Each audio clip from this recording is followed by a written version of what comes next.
தொழிற்சங்க கூட்டமைப்பு சார்பில் 17 இடங்களில் மறியல் போராட்டம் நடைபெற்றது. தோமுச, CITU, AITUC, MLF, HMS, TTSF, INTUC உட்பட பல்வேறு தொழிற்சங்கத்தைச் சேர்ந்தவர்கள் இந்த மறியலில் பங்கேற்றனர். நெல்லை வண்ணார்பேட்டை மேம்பாலத்தின் அருகில் நடைபெற்ற சாலை மறியல் போராட்டத்திற்கு தோமுச அமைப்பு செயலாளர் தர்மன் தலைமை தாங்கினார். CITU செயலாளர் மோகன், AITUC செயலாளர் காசி விஸ்வநாதன் ஆகியோர் முன்னிலை வகித்தனர்.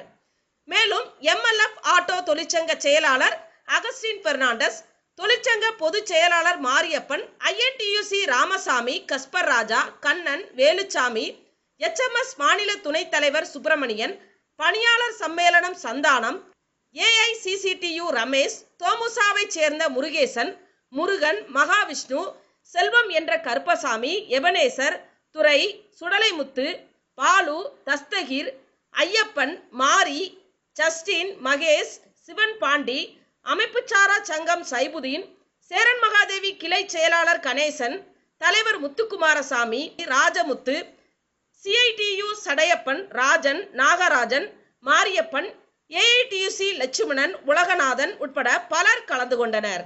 மறியலில் ஈடுபட்ட 150 பெண்கள் உட்பட 600க்கும் மேற்பட்டோர் போலீசாரால் கைது செய்யப்பட்டனர் என்பது குறிப்பிடத்தக்கது.